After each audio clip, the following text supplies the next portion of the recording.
Buenos días a todos y todas. En esta oportunidad comenzaremos con la clase de extracción, que es una de las técnicas que abordaremos a lo largo del laboratorio de química orgánica de compatible y que es una de las técnicas que se utilizan en la separación y purificación de compuestos casi de manera rutinaria en los laboratorios de química. ¿En qué consiste la extracción? Bueno, hablamos de extracción cuando nos referimos a la separación de un componente del seno de una mezcla por medio de un solvente que lo disuelve selectivamente, ¿sí? Esta técnica se basa en un fenómeno que conocemos, un fenómeno físico, que conocemos como fenómeno de partición o fenómeno de reparto. En este sentido, cuando nosotros contamos con un determinado analito, que en este caso está una sustancia que queremos separar de su fase originaria, en este caso podemos pensar en un soluto cuyas moléculas están representadas con esferas rojas y que está disuelta en un solvente A, esa es su fase original. Si nosotros ponemos en contacto esa fase con un segundo solvente invisible en el primero, se establece la formación de un sistema bifásico. Por lo tanto, lo que va a ocurrir es que las partículas, o las moléculas, en este caso del soluto representado en rojo, comenzará a distribuirse selectivamente entre ambas fases. Ese proceso, que es un proceso de equilibrio, va a estar regido por una constante en particular, o que es la que conoceremos como constante de reparto o partición.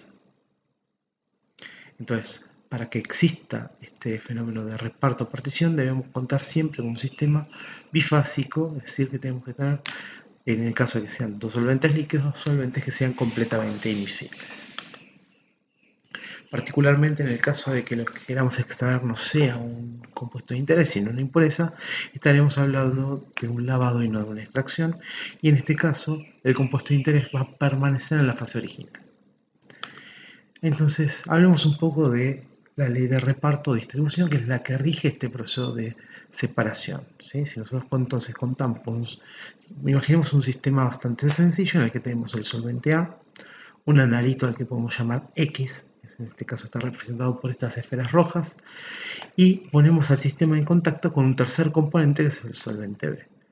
Lo que va a ocurrir es que ese analito se va a distribuir selectivamente en ambas fases y por lo tanto, si el sistema está en equilibrio, la cantidad de moléculas o de partículas de ese analito en cada una de esas fases va a permanecer constante y ese proceso va a ser dinámico, es decir, que las moléculas van a poder pasar de una fase a otra, pero en promedio el número de moléculas en una fase y en la otra se va a mantener constante. Por lo tanto, si nosotros determinamos a una dada temperatura el valor de concentración de ese analito, observaremos que esa concentración se mantiene constante y por lo tanto nosotros podríamos calcular un cociente de concentraciones. A ese cociente es lo que damos a conocer como coeficiente o constante de partición o distribución o constante de reparto y que puede ser definida como KD, que la conocemos como KD, y que va a estar definida en función del cociente de la concentración de un dado analito, en este caso el analito X, en cada uno de los solventes, ¿sí? Esa KD va a dar una idea de la afinidad relativa del soluto en cada uno de los solventes y va a depender únicamente de la temperatura, además de depender, ¿no?, de las características de cada solvente.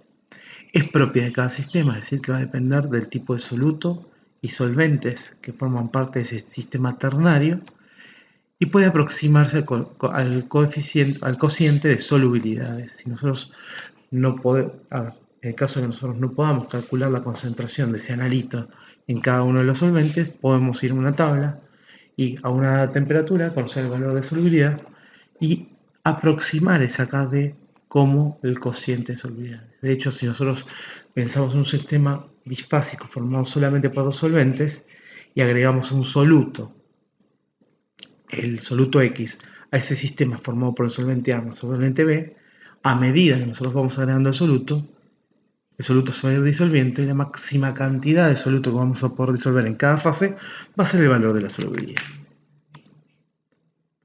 ¿Cómo vamos a elegir el solvente? Bueno, en general para hacer la selección de los solventes siempre tenemos en cuenta cuál es la solubilidad de nuestros analitos, nuestros compuestos de interés en un determinado solvente orgánico. Y que ya sabemos que los solventes orgánicos suelen ser más solubles en solventes orgánicos que en agua. Esto un poco tiene que ver con la idea de que aquellas sustancias que tienen polaridad similar van a ser miscibles o solubles, mientras que aquellas sustancias que tengan solubilidad distinta no van a poder disolverse o mezclarse. Hoy nosotros ya sabemos que para que un determinado soluto se disuelva en un solvente, el tipo de interacciones que se deben establecer entre las moléculas de soluto y de solvente luego de que ocurre la mezcla deben ser más intensas que las que existían entre las moléculas de solvente y de soluto por separado. Es decir, que la interacción o las fuerzas intermoleculares entre moléculas de soluto y de solvente deben ser más fuertes o de intensidad similar a las que existían entre las moléculas de solvente cuando teníamos el solvente puro y entre las moléculas de soluto cuando teníamos el soluto puro. Ahora bien, si la solubilidad de un compuesto en agua es demasiado grande, que es lo que puede ocurrir sobre todo cuando los compuestos son polifuncionales, es decir, tienen más de un grupo funcional, tendremos que utilizar alguna técnica que nos permita favorecer el pasaje de ese soluto a la fase orgánica admisible en agua. En este caso se utiliza una técnica que se llama salting out, que consiste en agregar sales que lo que hacen es aumentar la fuerza iónica de la fase acuosa. Si nosotros agregamos una sal, el solvente, que en este caso es agua, comenzará a solvatar a los cationes y aniones y de esa manera habrá menor cantidad de moléculas de agua disponibles para solvatar a las moléculas de nuestro soluto orgánico, nuestro soluto de interés. Esto redunda en una reducción, una disminución de la solubilidad del analito en la fase acuosa y por lo tanto aumentará la disponibilidad o aumentará las chances de que ese soluto se reparta en la fase orgánica. Entonces, ¿qué factores podemos tener en cuenta a la hora de seleccionar el solvente? Bueno, son varios. En primer lugar, la solubilidad del compuesto a extraer. Si nosotros tenemos nuestro compuesto disuelto en un solvente orgánico o en agua, queremos extraerlos de esa fase, esperamos que la solubilidad de ese compuesto en el nuevo solvente sea mayor para que sea más afín y por lo tanto pueda repartirse más en esa fase. Otro parámetro que debemos tener en cuenta es la volatilidad, es decir, que no sea demasiado volátil para poder manipularlo y tampoco demasiado poco volátil como para poder en un paso posterior poder eliminarlo, por ejemplo, evaporándolo. Otra cuestión es el tema de la toxicidad para que trate de afectar lo menor posible al operario, que sea poco tóxico, de bajo costo, que sea inmisible en el solvente en el cual nuestros compuestos se encuentran disueltos para poder establecer el reparto y por otra parte que sea compatible con el ambiente, es decir, que no genere un daño ambiental o que no sea persistente en el ambiente y que no sea ecotóxico. Entonces, en relación a la admisibilidad de solventes, es posible contar en bibliografías como tablas con las que se está mostrando en esta diapositiva. Nosotros podemos, en este caso se muestran distintos solventes orgánicos y agua, y uno puede cruzar los datos de una columna con una fila para ver si esos solventes son efectivamente visibles o no. Ahora, ¿qué tipos de extracción podemos tener? Bueno, pues existen distintos tipos de extracción. Podemos clasificarlas en función a varios criterios. Uno de ellos es el estado de agregación de las fases de partida, es decir, la fase original en la que se encuentran nuestros analitos o los compuestos que queremos separar, y la fase del extractante, es decir, de la sustancia que utilizaremos para extraer, o la fase final en la cual esperamos que nuestro soluto se disuelva. En particular, en el caso de extracción líquido-líquido, que es más común, podemos contar con dos tipos de extracciones, lo que llamamos extracción inerte, que se basa simplemente en diferencias de solubilidad de un analito en una mezcla de solventes. En este caso se denomina inerte porque no se altera la estructura química del soluto, es decir, no modificamos la estructura molecular del soluto. y por lo tanto no existe ningún tipo de reacción química que modifique la estructura de sus moléculas. En cambio, el otro tipo de extracción que conocemos como extracción activa es un tipo de extracción que se basa en la modificación de la identidad química de los compuestos orgánicos por medio de reacciones que sean reversibles. También pueden ser irreversibles con el fin de poder aumentar o disminuir la solubilidad y con lo tanto variar la KD, lo que llamamos la KD aparente, ¿no? Ahora vamos a ver que la KD no es lo que se modifica, sino lo que estamos haciendo es modificar, alterar la identidad química de esa sustancia, por ejemplo, transformando una molécula neutra en un ion para hacer ese ion más o menos soluble en una fase determinada o viceversa. En particular, se prefiere que las reacciones sean reversibles para poder modificar la estructura química del compuesto original, transformarlo en otra especie química y luego revertir esa reacción para obtener el compuesto de partida. En particular, un tipo de reacciones que son bastante interesantes desde el punto de vista químico por ser reversibles son las reacciones ácido-base, por lo tanto, un tipo particular bastante utilizado en química orgánica de extracciones activas son las extracciones que damos a conocer como extracciones ácido-base. Entonces, antes de comenzar a analizar esto de las extracciones ácido-base, que son en lo que haremos hincapié en esta clase, vamos a hablar un poco del tipo de material de laboratorio que se emplea para las extracciones líquidos-líquidos. Para poder realizar una extracción líquido-líquido utilizamos un material específico que se llama embudo o ampolla de decantación, que lo que permite es separar adecuadamente las fases.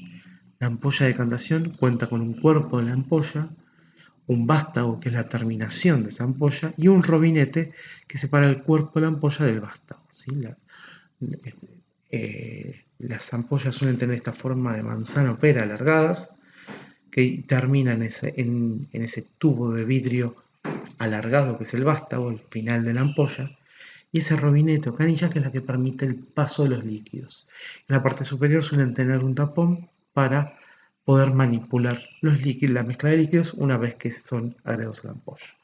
Entonces, si nosotros colocamos los líquidos en la ampolla y esos líquidos son invisibles entre sí y dejamos la ampolla en equilibrio, en reposo, las fases van a llegar a una condición de equilibrio y van a lograr separarse, vamos a poder observar las dos fases separadas, vamos a poder identificar la interfase y abriendo el robinete podemos permitir el paso del líquido desde el cuerpo de la ampolla hacia el vástago y recolectar la base inferior utilizando un Erlenmeyer o vaso precipitado, lo que llamamos la fase inferior, la fase de mayor densidad. ¿Cómo vamos a manipular la ampolla de decantación? Bueno, colocamos primero los líquidos o la mezcla de líquidos en la ampolla, se coloca el tapón, con una mano se sujeta el tapón y con la otra se sostiene el vástago y el robinete. Entonces, una vez que colocamos los líquidos dentro de la ampolla, la tapamos, podemos comenzar a mover levemente para poder favorecer el contacto de las fases y de esa manera agilizar la transferencia de los compuestos de una fase a la otra, dirigiendo el robinete hacia abajo. Eventualmente, dado que en el mezclado se liberan ciertos vapores, debemos inclinar la ampolla 45 grados hacia arriba y abrir el robinete para poder liberar los gases, como se muestra en la figura C de la derecha. Entonces, cuando realicemos una extracción ácido-base, lo primero que debemos hacer es realizar el reconocimiento de los grupos funcionales presentes en una molécula y principalmente identificar si esos grupos son ácidos o básicos. En este sentido, a nosotros nos interesa analizar el carácter ácido-base desde la perspectiva de la definición de ácido y base de Bronsted-Lowry. Desde esta visión definimos ácido como un compuesto capaz de ser protones al medio, mientras que una base es una sustancia capaz de tomar o aceptar protones del medio de reacción. Entonces, si tenemos un ácido, ese ácido en medio acuoso reacciona con agua para transformarse en su base conjugada. Esa reacción ácido-base va a estar caracterizada por una constante ácida, una constante acidez, que se define como el cociente entre el producto de la concentración de base conjugada e hidronio dividido la concentración del ácido. Si nosotros aplicamos menos logaritmo a ambos términos de esa ecuación y reorganizamos los términos, llegamos a una expresión que es la expresión de la ecuación de Henderson-Hasselbalch, que es la que indica que el pH es igual al pK más el logaritmo del cociente entre la concentración de la base conjugada y la concentración de ácido. ¿Para qué nos sirve esta segunda expresión? Si nosotros tenemos en cuenta que consideramos un pH igual al valor del pK de ese ácido, supongamos un ácido carboxílico que tenga un pK de un valor de 5 unidades, si el pH fuese igual al valor del pK del ácido, sabremos que la concentración de ácido y base conjugada en el equilibrio es igual a 1, es decir que la concentración de base y ácido conjugado es la misma. En cambio, si el pH asciende 2 unidades por encima del pK, nos vamos a una condición de pH igual a pK más 2, la concentración de base conjugada dividido concentración del ácido será igual a 100, es decir, que en el equilibrio habrá por cada 100 aniones base conjugada una molécula de ácido sin desprotonar. En cambio, si el pH desciende 2 unidades por debajo del valor del pK, estaremos en una condición en la cual la concentración de base dividida la concentración de ácido será de 1 sobre 100, es decir, que en esa condición de equilibrio tendremos un anión base conjugada por cada 100 moléculas de ácido. Con esto, este análisis ¿para qué nos sirve? Nos sirve básicamente para identificar que a valores de pH menores al valor de pK, la especie mayoritaria será el ácido, tendremos al ácido protonado, mientras que por encima del valor del pK lo será la base conjugada. Tendremos mayor concentración de base conjugada que de ácido protonado. De manera análoga, si hacemos este análisis para la base, en este caso podemos considerar que la Ka es la que describe la reacción entre el ácido conjugado y el agua para dar base e hidronio. Entonces, si nosotros tenemos en cuenta el valor de pK y consideramos una situación de pH igual a pK, tendremos la misma concentración de base y ácido conjugado. Si el pH es menor al valor del pK, tendremos más concentración del ácido conjugado que de la base. En cambio, si el valor de pH es mayor al valor de pK, tendremos más concentración de la base que del ácido. ¿Sí? A pH menores al pK, la especie mayoritaria será el ácido conjugado, la base protonada, mientras que a pH mayores al valor de pK, la especie mayoritaria va a ser la base. Entonces, aquí tenemos un par de ejemplos para poder analizar. Para el caso del ácido benzoico, que es un ácido carboxílico, el pK es de 4,2. Para poder desprotonarlo casi completamente, debemos estar al menos 2 unidades por encima del valor del pK, es decir que tendremos que tener a ese ácido benzoico en una solución acuosa a un pH de 6,2 puntos para tener una relación 100:1 aniones benzoato en relación a una molécula de ácido benzoico.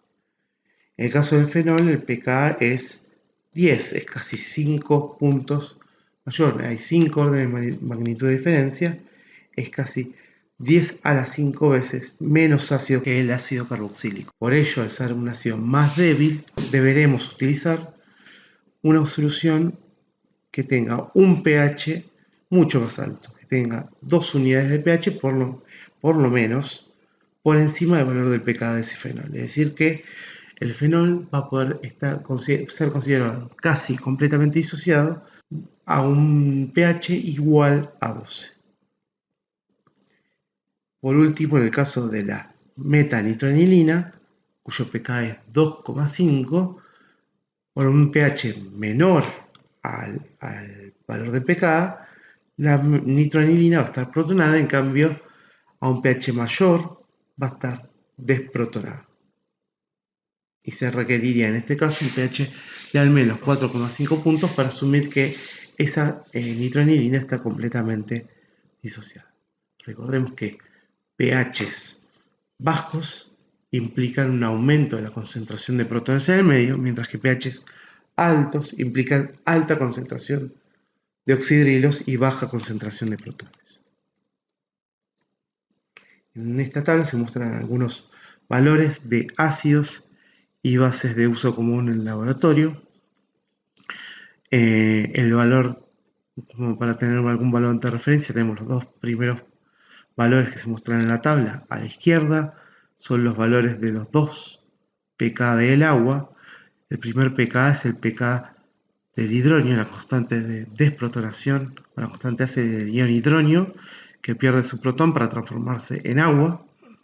Esa primer constante ácida es negativa, y la segunda constante es de 15,7 puntos, en la que implica la desprotonación de la molécula de agua para formar hidronio y oxidrilo. Si nosotros sumamos los dos valores de pK, obtendremos el valor de la KW, la K-Water, que es de 14.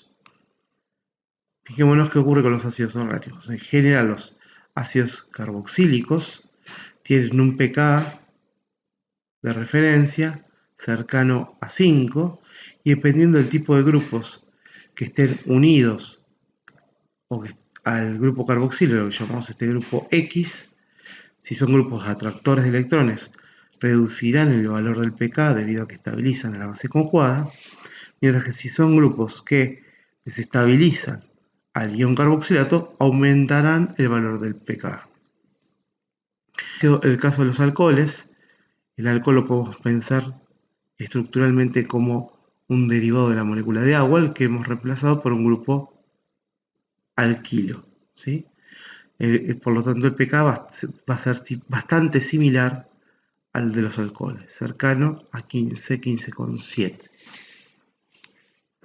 A medida que a ese alcohol se lo vaya sustituyendo con grupos dadores o atractores de electrones, podremos tener distintas situaciones con pK mayor o menor a ese valor. En particular, aquí tenemos el caso del fenol, que tiene un pK de 9,95, que nosotros podemos considerar 10, que da cuenta que este ácido es más ácido que los alcoholes alifáticos, y esto se debe a que la base conjugada del fenol, el fenóxido fenolato, es capaz de estabilizar su carga negativa mediante resonancia. Y también vemos algunos ejemplos de fenoles que están monosustituidos. En este caso aparece el meta y paranitrofenol, que tienen pKa mucho menor a 10, y el caso del parametoxifenol, que tiene un pKa por encima de 10. Y esto se debe a que el grupo nitro es atractor de electrones por efecto mesomérico, lo cual lleva a que el fenolato esté estabilizado por resonancia, por el efecto atractor de ese grupo nitro, mientras que el parametoxifenol va a tener un pK mayor debido a que el ion fenolato está desestabilizado por el grupo metoxilo. El grupo metoxi es capaz de ceder el oxígeno, es capaz de ceder pares de electrones al anillo aromático, aumentando la densidad electrónica de ese anillo y por lo tanto desestabilizando el anillo. Entonces, de este modo nosotros vamos a poder diferenciar los grupos ácidos de los débilmente ácidos y los básicos, con lo cual vamos a poder al menos identificar 3 grupos funcionales orgánicos que tengan propiedades ácido-base.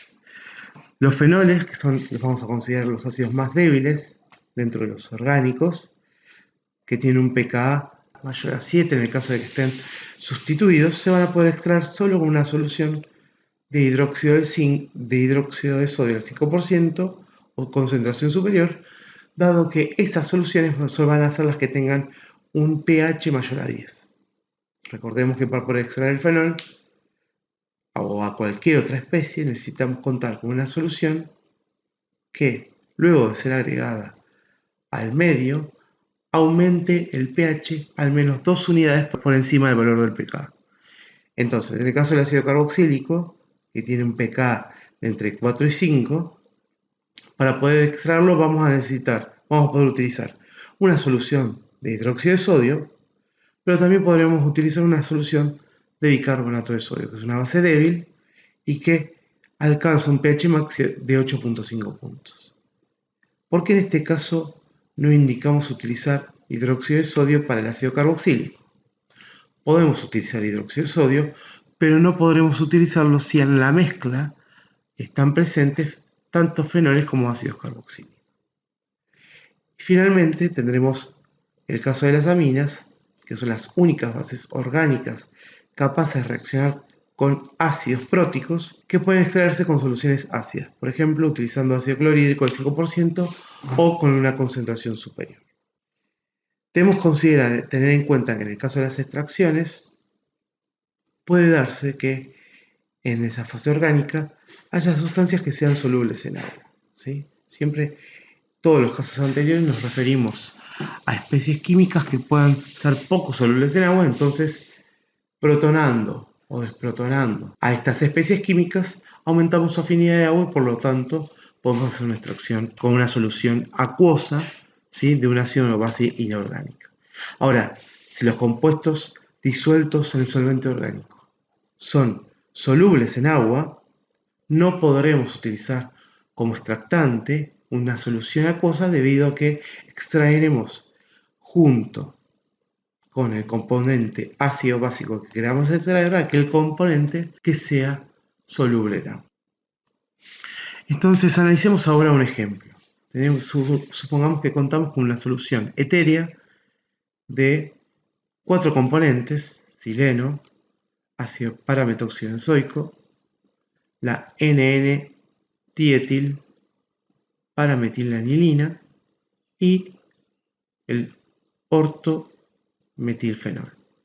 Esos 4 componentes están disueltos en éter etílico, que es el solvente de esa mezcla. Y nosotros queremos separarlo contando solamente con las siguientes soluciones y solventes: hidróxido de sodio al 5%, al 20%, ácido clorhídrico al 5 y al 20%, solución saturada de bicarbonato de sodio y el solvente orgánico en el cual también están disueltas la mezcla orgánica original. Entonces, ¿qué pasos vamos a tener que seguir? Y en primer lugar, vamos a tener que identificar los grupos funcionales presentes en cada una de esas moléculas. Tendremos que evaluar la solubilidad en agua de esas sustancias y diferenciar los componentes ácidos de los débilmente ácidos y de las bases. Hagamos ese análisis rápido en estos compuestos. En principio, todas las sustancias que están presentes en la mezcla poseen un solo grupo funcional, ¿no? En el caso del metasileno es un hidrocarburo aromático, lo podemos considerar neutro, no tiene hidrógenos ácidos, poco soluble en agua porque no hay presente ningún grupo funcional, por lo tanto no lo vamos a poder extraer con ninguna solución acuosa de ácido o de base inorgánica. En cambio, el parametoxibenzoico es un ácido carboxílico. El grupo carboxilo va a ser ácido, va a tener un pK cercano a 5. Lo vamos a poder extraer con una solución de hidróxido o de bicarbonato de sodio. Y su solubilidad en agua va a ser relativamente baja. En el caso de la amina, de la dietilmetilanilina, vamos a contar con un grupo amino, una amina terciaria, con un par de electrones disponibles que podrán ser cedidos para formar un enlace covalente, en este caso con un protón. Es decir, que esta especie va a ser una base orgánica que va a poder reaccionar con algún ácido inorgánico, por ejemplo, ácido clorhídrico al 5 o al 10% o al 20%. Y finalmente tenemos el fenol, que tiene un grupo funcional oxidrilo. Este es un caso de un alcohol fenílico o fenol, que a diferencia de un alcohol alifático va a ser levemente ácido debido a que la base conjugada se va a poder estabilizar por resonancia. por lo que en este caso este oxidrilo va a poder reaccionar con una base, pero a diferencia del ácido carboxílico, el pKa de este fenol es mucho mayor. Pero, a diferencia del ácido carboxílico, cuyo pKa es cercano a 5, el pKa del fenol es bastante superior. El pKa de este fenol es superior a 10. Por lo tanto, no podremos utilizar una solución de bicarbonato de sodio cuyo pH alcanza el valor de 8,2 como máximo. Tendremos que utilizar sí o sí para poder extraer el fenol una solución de hidróxido al 5 o al 20%. Decimos entonces qué es lo que ocurre con cada una de estas moléculas una vez que ponemos en contacto la fase orgánica original o de partida que contiene todos estos componentes con distintos extractantes acuosos, es decir, con las distintas soluciones acuosas que pueden interaccionar o reaccionar químicamente con cada una de estas especies químicas. Entonces, veamos, por ejemplo, qué es lo que ocurre en el caso de la molécula de arriba. En el caso del ácido carboxílico, lo primero que ocurrirá cuando ponemos la fase orgánica en contacto con una fase acuosa que contenga un ácido o base inorgánica, se establecerá un proceso de reparto que estará descrito por una constante de partición o distribución, un primer fenómeno de transferencia, que es un fenómeno físico, ¿sí? Y posteriormente ese fenómeno de partición se acoplará con un segundo fenómeno químico que estará dado por una reacción química ácido-base entre el ácido carboxílico con características ácidas y alguna especie inorgánica básica. En este caso, dado que el pKa del ácido carboxílico es cercano a 5, podremos extraerlo tanto con bicarbonato de sodio como con hidróxido de sodio para transformarlo en su base conjugada, el anión carboxilato, y obteniendo como subproducto, en el caso del bicarbonato, agua y dióxido de carbono, o en el caso de utilizar hidróxido de sodio, obtendremos agua. En el caso de la amina, nuevamente el primer equilibrio que se establece es un equilibrio físico de distribución, con lo cual la amina estará parcialmente distribuida entre cada una de esas dos fases, dependiendo de cuál afín sea a cada una de ellas. En principio, estos dos compuestos orgánicos esperamos que sean más afines a la fase orgánica que a la fase acuosa. Por lo tanto, estas constantes, estos equilibrios de distribución estarán desplazados hacia la izquierda, es decir, hacia la fase orgánica. Sin embargo, una vez que una pequeña proporción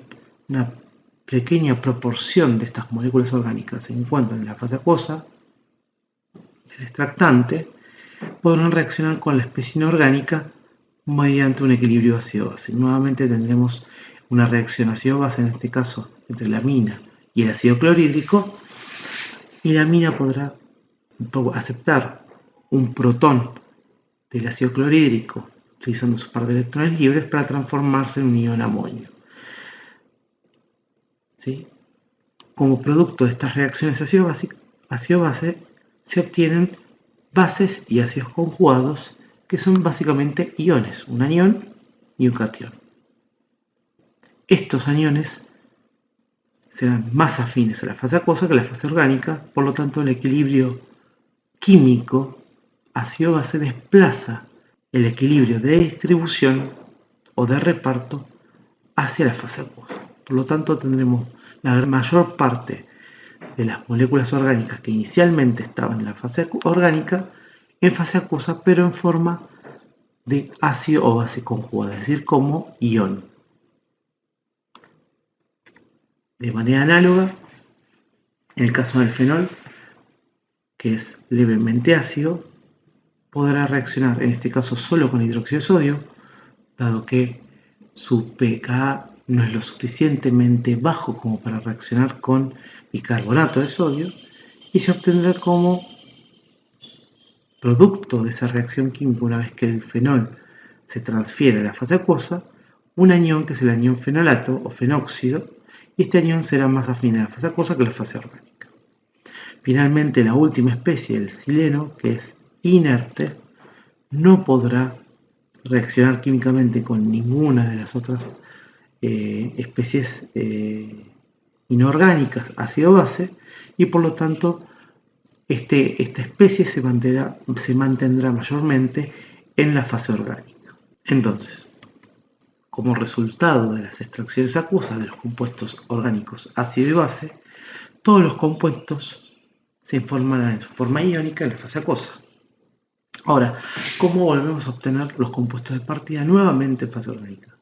Decimos que si nosotros queremos realizar una reacción química u obtener esos compuestos puros o realizar una subsiguiente etapa de purificación, necesitaremos eliminar el agua, dado que, a diferencia de otros solventes orgánicos, el agua puede interferir con numerosas reacciones químicas, actuando como reactivo, por un lado, y por otro lado, el punto de ebullición del agua es bastante elevado, por lo tanto, es bastante difícil de eliminar ese solvente. Es preferible que los compuestos estén disueltos en un solvente orgánico, que es más fácil de evaporar y de eliminar de ese sistema.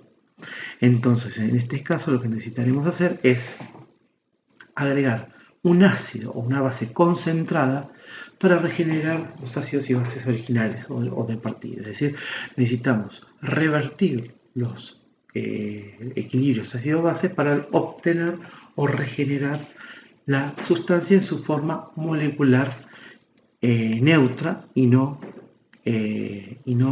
tener más a las formas iónicas de cada una de esas especies. Entonces, de esta manera, una vez que nosotros logramos revertir el equilibrio químico, tenemos a las especies neutras, podemos realizar una extracción inerte para extraer a las formas moleculares no iónicas de la fase acuosa y así obtenerlas nuevamente en una solución orgánica. Entonces, planteemos cómo sería la separación completa utilizando un diagrama o esquema de separación ácido-base. Entonces, si nosotros tenemos en nuestro sistema de partida 4 compuestos en fase orgánica, podríamos separar en primera instancia, utilizando ácido clorhídrico, a la amina presente en esa mezcla, transformándola en el ácido conjugado que estará ahora presente en la solución acuosa. La fase orgánica la podemos separar de la fase acuosa utilizando una ampolla de decantación, y en esa fase orgánica solamente estarán presentes los 3 compuestos orgánicos restantes, el sileno y los 2 ácidos, el fenol y el ácido carboxílico. Entonces, si ahora en este caso hacemos una extracción con bicarbonato de sodio, solución saturada, obtendremos la base conjugada del ácido carboxílico en fase acuosa, y en la fase orgánica quedarán remanentes el fenol y el sileno. El fenol, recordemos que no reaccionará con el bicarbonato porque la solución de bicarbonato tiene un pH de 8.2 unidades y el fenol no tendrá un pK lo suficientemente básico como para desprotonarse completamente en ese pH. Entonces, finalmente, podremos separar al sileno del fenol utilizando hidróxido de sodio al 5%, y con ello lograremos obtener en fase acuosa la base conjugada del fenol, el ion fenolato, y en fase orgánica, la fase orgánica remanente, la que proviene del solvente que tenía disuelto los 4 componentes originales, contendrá ahora solo disuelto al compuesto neutro, que es el sileno. Ahora bien, en el caso del sileno ya lo obtendremos en fase orgánica final. Sin embargo, los otros 3 componentes no están en su forma original, sino que están como su ácido base conjugada disueltos en agua. En tal caso deberemos, en el caso del ácido conjugado de la amina, deberemos primero desprotonarlo para obtener la anilina y posteriormente extraerlo para obtenerlo en fase orgánica. En el caso del ácido carboxílico deberemos utilizar ácido clorhídrico para protonar la base conjugada del ácido carboxílico, el ion carboxilato protonarlo para obtenerlo en su forma molecular neutra y luego extraerlo con el solvente orgánico para obtenerlo en fase orgánica final. Y finalmente, de manera análoga a lo que ocurre con el ácido carboxílico, al fenol deberemos también tratarlo con ácido clorhídrico al 20% para transformarlo en el fenol en su forma molecular neutra y posteriormente extraerlo con éter etílico para obtenerlo en fase orgánica final. ¿Por qué vamos a emplear ácidos o bases fuertes más concentrados en la regeneración de compuestos no ionizados? Básicamente pensemos que para hacer las extracciones, la eficiencia de la extracción va a depender del volumen de solución acuosa de partida, ¿sí? Entonces, si nosotros necesitamos en un paso final realizar una extracción inerte, para poder aumentar la eficiencia de la extracción, deberemos usar mayor cantidad de solvente orgánico si el volumen de solución acuosa final es demasiado elevado. Entonces, para evitar que la cantidad del volumen final de solución no sea demasiado elevado, se agregan porciones de base o de ácido concentrado de manera tal de que la solución acuosa, el volumen de solución acuosa que contenga al ácido base conjugado de la base o ácido orgánico de partida, no tenga un volumen demasiado grande. De esa manera tendremos que utilizar menor volumen de solvente orgánico en la etapa final de extracción inerte. Por otra parte, como todas las soluciones orgánicas finales estuvieron en contacto con agua, en esa fase orgánica habrá siempre alguna pequeña concentración de agua, un determinado porcentaje de agua, disuelto en el solvente orgánico. Entonces, en estos casos tendremos que utilizar un agente desecante para de alguna manera reducir la concentración de agua, eliminar las trazas de agua presentes en esa fase orgánica y posteriormente filtrar. Ahora estudiaremos rápidamente dos ejemplos de lo que conocemos como extracción sólido-líquido. Se trata de una técnica que se emplea para el aislamiento de productos naturales, pigmentos, taninos, azúcares, proteínas, etc., o para el lavado de sólidos, en el cual los analitos o impurezas se van a encontrar disueltas en una matriz sólida, en una fase sólida, que puede ser un material vegetal de partida, por ejemplo, y como extractante se utilizará un solvente líquido. Entonces, en principio podemos contar con dos tipos de técnicas: la extracción en batch y la extracción continua.